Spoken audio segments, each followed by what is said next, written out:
Hello friends, tell in ব্রিফে তোমাদের স্বাগত। আমি নীলাঞ্জনা, আর আজ আমি উইলিয়াম শেক্সপিয়ারের লেখা একটি ফেমাস ওয়ার্ক ম্যাকবেথ প্লেটিকে শর্টে এক্সপ্লেন করব। এটি একটি ট্র্যাজিক প্লে। এটিকে লেখা হয় এবং পারফর্ম করা হয় 1606-এ। এর ফার্স্ট ফোলিও পাবলিশ হয় 1623-তে এবং এর একটি কালেক্টেড এডিশন পাবলিশ হয় শেক্সপিয়ারের মৃত্যুর 7 বছর পরে। এই গল্পের থিম হচ্ছে ambition, power, guilt and faith, মানে উচ্চাকাঙ্ক্ষা, শক্তির প্রতি লোভ, অপরাধবোধ এবং ভাগ্য। এবার আমরা ক্যারেক্টার লিস্টটা দেখে নেব। ফার্স্ট ক্যারেক্টার হচ্ছে ম্যাকবেথ, এই গল্পের প্রোটাগনিস্ট, ট্র্যাজিক হিরো। ইনি ছিলেন একজন স্কটিশ নোবেলম্যান এবং থেন অফ গ্লেমিস, মানে গ্লেমিসের প্রধান। নেক্সট লেডি ম্যাকবেথ হচ্ছেন ম্যাকবেথের বউ। নেক্সট ব্যাঙ্কো, ইনিও একজন স্কটিশ নোবেলম্যান। নেক্সট ম্যাকডাফ, ইনিও স্কটল্যান্ডের একজন নোবেলম্যান এবং থেন অফ ফাইভ, মানে ফাইভের প্রধান। নেক্সট কিং ডানকান হলেন স্কটল্যান্ডের রাজা। নেক্সট ম্যালকম হলেন ডানকানের বড় ছেলে এবং ডোনাল্ডবেন হলেন ডানকানের ছোট ছেলে। এবার আমরা স্টোরি স্টার্ট করব। গল্পের শুরুতেই দেখা যাচ্ছে স্কটল্যান্ড এবং নরওয়ের মধ্যে যুদ্ধ হচ্ছে এবং শেষে স্কটল্যান্ড বিজয়ী হয় ম্যাকবেথের বীরত্বের জন্য। যুদ্ধের পর যখন ম্যাকবেথ এবং ব্যাঙ্কো যুদ্ধের ব্যাপারে কথা বলতে বলতে আসছিল, তখন হঠাৎ বজ্রবিদ্যুৎ শুরু হয় এবং কুয়াশার মধ্যে দিয়ে 3টি উইচেসের, মানে ডাইনির আবির্ভাব ঘটে।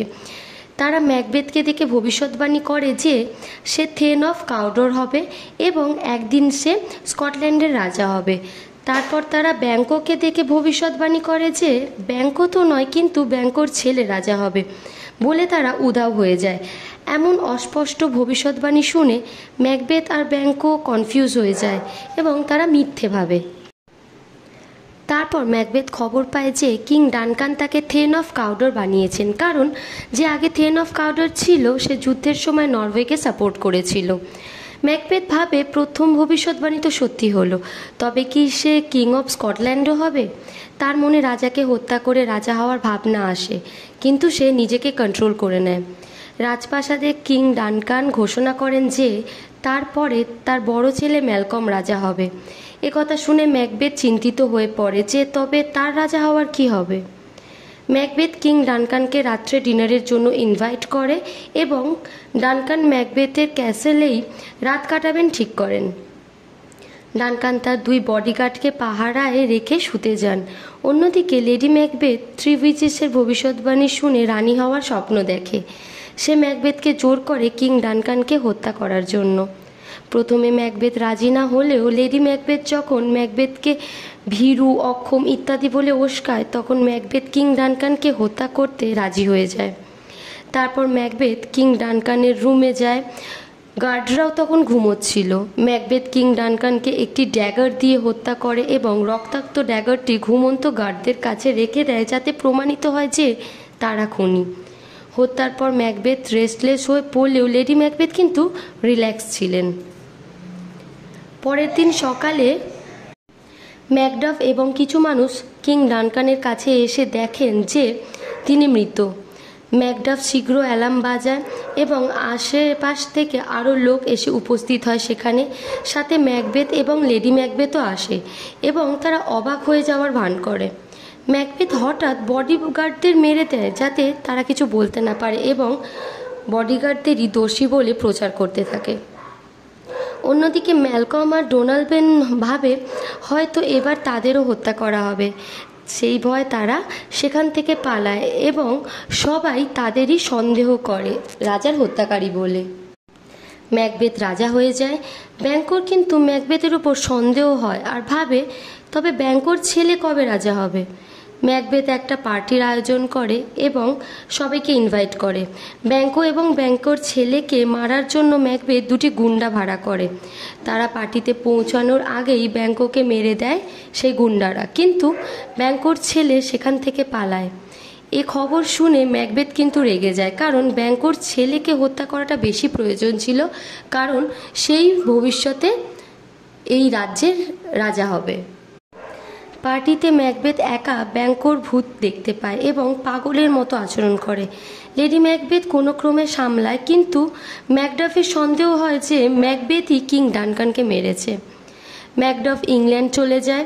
সেখানে ম্যালকম সৈন্য তৈরি করছিল ম্যাকবেথের বিরুদ্ধে।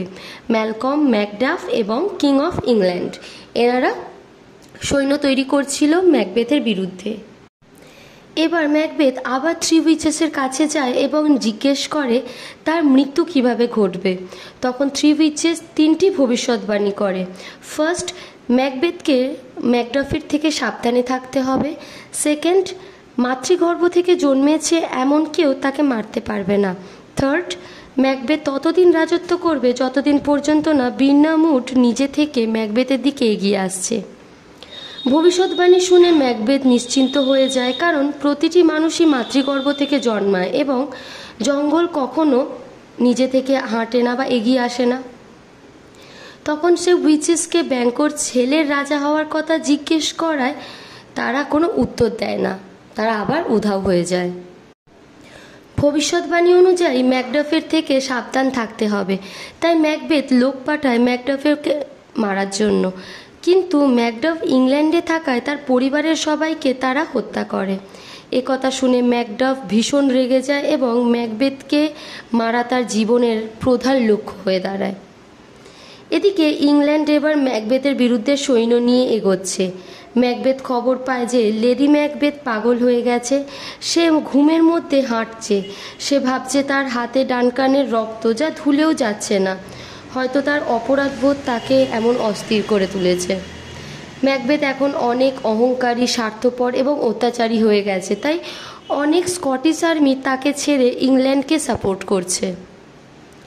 ম্যাকবেথ খবর পায় ম্যালকম এবং ম্যাকডাফের আর্মি বীরনামুট পৌঁছে গেছে, তাই সে নিজের দুর্গটি ঘেরাবন্দি করে নেয় যাতে তারা অ্যাটাক করতে না পারে। তখন ম্যালকম একটি কৌশল বের করে যে প্রতিটি আর্মি ম্যান নিজের হাতে একটি করে গাছের ডাল নিয়ে তার পিছনে লুকিয়ে এগোবে, যাতে ম্যাকবেথ সৈন্য সংখ্যা বুঝতে না পারে। এমন সময় ম্যাকবেথ খবর পায় যে লেডি ম্যাকবেথ মারা গেছে। তার মৃত্যুর কারণ সুইসাইড না অন্য কিছু সেটা এখানে স্পষ্ট বোঝা যায়নি। এই খবরটি ম্যাকবেথকে মানসিকভাবে ভেঙে দেয়। এই জীবন তার কাছে এখন অর্থহীন মনে হয়। এদিকে ম্যালকমের বিশাল বিশাল আর্মি যখন হাতে গাছ নিয়ে এগোচ্ছিল, মনে হচ্ছিল যেন বীরনাম জঙ্গলটি এগিয়ে আসছে। তারা ম্যাকবেথের দুর্গ ঘেরাও করে ফেলে। তখনও ম্যাকবেথ হাসছিল আর বলছিল যে মাতৃগর্ভ থেকে জন্মানো ব্যক্তি তাকে মারতে পারবে না।